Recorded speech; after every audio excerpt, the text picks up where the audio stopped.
Hello, you're watching TVP World Talks. I'm Jonasz Rawiński. With a possible deal between the US and Russia looming on the horizon, questions remain on whether Moscow will ever face justice over its actions in Ukraine. With the list of Russian war crimes expanding almost on a daily basis, what can Ukraine and its allies do to make sure the atrocities do not go unpunished?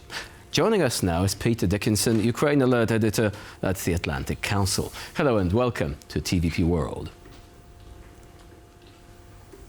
Good morning. Thanks for having me. So, first of all, because we have already referred to the talks scheduled to take place in Anchorage, a wanted war criminal traveling to the US soil to hold talks with the US president, many people will say that is not a good look.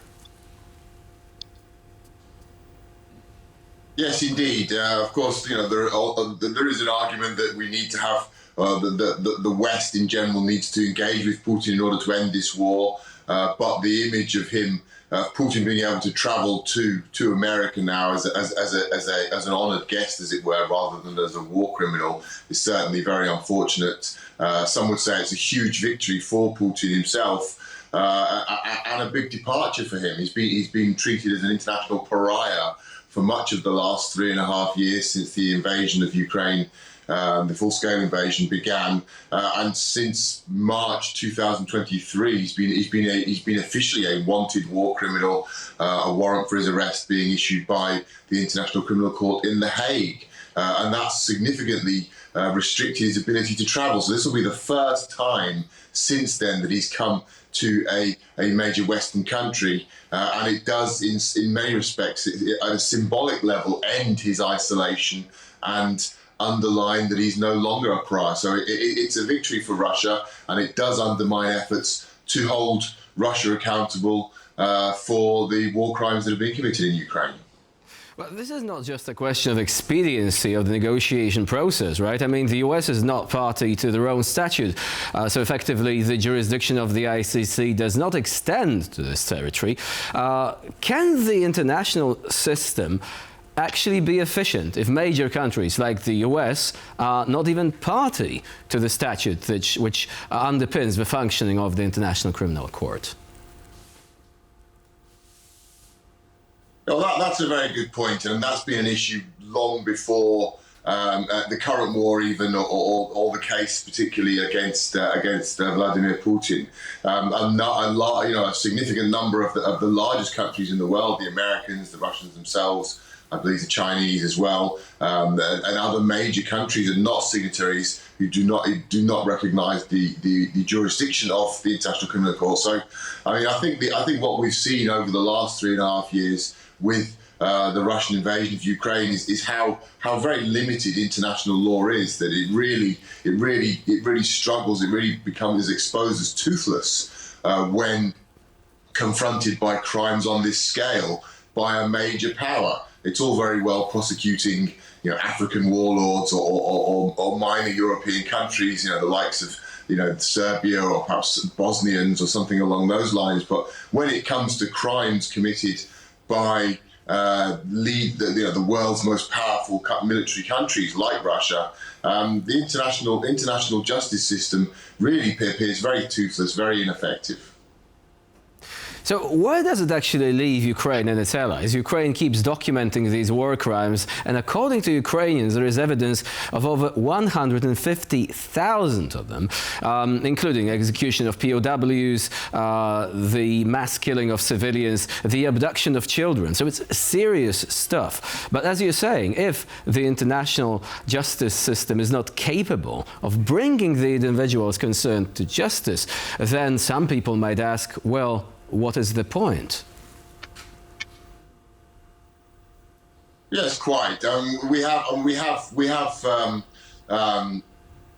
a number of United Nations independent investigations already into what's been taking place in Ukraine. Independent UN investigators have ruled or concluded in recent months that Russia is committing crimes against humanity against the civilian population in occupied Ukraine. So there can be no doubt, I think, about the scale of the the criminality, the abuses that are taking place. Now, how to bring those people to justice? Well, that's a very good question. We really don't have answers at this stage. All that the existing international architecture is able to do, I think, realistically, is to create obstacles and make life difficult for those who are accused of such crimes. So again, we've seen Putin has found that it's very difficult for him to travel to certain parts of the world. He was not able to attend the annual BRICS summits, for example, in South Africa and Brazil, two countries that are closely tied to Russia and supportive of Russia, but were not able to provide Putin with guarantees that he wouldn't be arrested. So, there are some implications for these charges that have been brought, but I mean, it's really on the level of inconvenience and embarrassment rather than actual criminal liability and facing accountability. Unless we had an all-powerful international criminal court, it's very hard to know how there could be genuine legal accountability, at the level where we'd see people in court being prosecuted, being sentenced, being punished. But at the moment, we're a very, very long way away from that. So would you say that right now it is an intelligence gathering operation for a time when perhaps at some point in the future the regime in Russia will change and perhaps the new authorities would not be quite as insistent on protecting war criminals in their midst? They would possibly give them away, and at that point perhaps justice could be done. Well, that's one angle, yeah, and that's certainly possible. It can't be ruled out. You never know what might happen. Of course, we've seen, major geopolitical shifts have led to war crimes prosecutions. I mean, going back to the post-World War II era and obviously the fall of Nazi Germany and the Nuremberg trials. This does happen again after the Balkan Wars. We've seen that happen. We've seen changes in government in different countries there lead to individuals being brought to The Hague and prosecuted. I would say, I think it's very unlikely that any Russian government in the future would allow senior members of the current government or senior Russian members of the Russian military, for example, to be extradited and brought to trial. I think that would be something that the Russians would regard as very, very damaging for their national interests, for their national prestige and their sovereignty, even perhaps. Who knows? It's possible, but I think that's unlikely. I think one of the reasons why it's so important to continue these investigations is, there are other ways of holding Russia accountable, and having these crimes on record can make it easier, for example, to keep certain types of sanctions imposed, certain types of international restrictions imposed, and make it more difficult for other countries to normalise relations with Russia, for example. So there can be forms of sanction and punishment that go beyond simply the individual accountability, and that can make it more difficult for Russia to be reintegrated back into the international community without some sort of accountability. And it could also be, there could also be financial aspects here in terms of Russia paying reparations for what's been done in Ukraine and for being held accountable in that sense. So speaking of this financial aspect, it is not that we would have to go very far to actually reach for the Russian funds. These Russian funds are frozen in the European Union, also parts of them in the United States. So far, there has been a lot of reluctance to actually go from freezing to seizing these funds. Do you think that pursuing a successful case, for example, before the ICC on the question of the abduction of Ukrainian children, which is the reason why Putin is actually wanted as a war criminal in the first place, if this is pursued successfully, could this perhaps once again open up the conversation about the seizure of funds by way of reparations for war crimes? Yes, certainly the idea of holding Russia accountable for its war crimes is very much part of that conversation.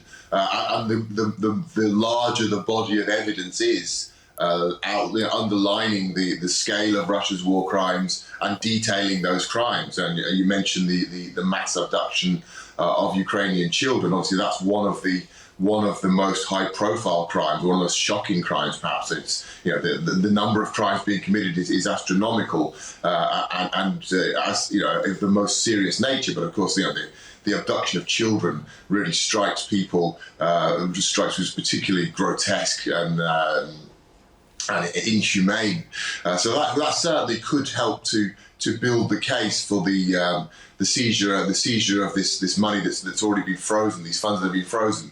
I mean, the issue there really is about the fears within the international financial system of setting a precedent. The people who hold this money, the governments that hold the money, and the institutions that hold these funds are very acutely aware that they hold the funds of very many countries and regimes that are perhaps unsavoury, that are perhaps that are non-democratic, that may break break with the standards and we would expect in Europe, in the West. And if Russia is seen to have its money taken from it because of its conduct, a lot of other countries, a lot of other people may start saying, well, maybe we shouldn't keep our money there, and then the system itself could become under threat. Now, that's a very quite a cold, calculating way of looking at it, of course, but this is the nature of the international financial system, unfortunately. So it's still a long way to achieving this objective, unfortunately. And we have to park our conversation here. Peter Dickinson was our guest today here on TVP World. Thank you very much for joining us here today and for sharing your insight. Thank you. And I'm You're watching TVP World. Please do stay with us.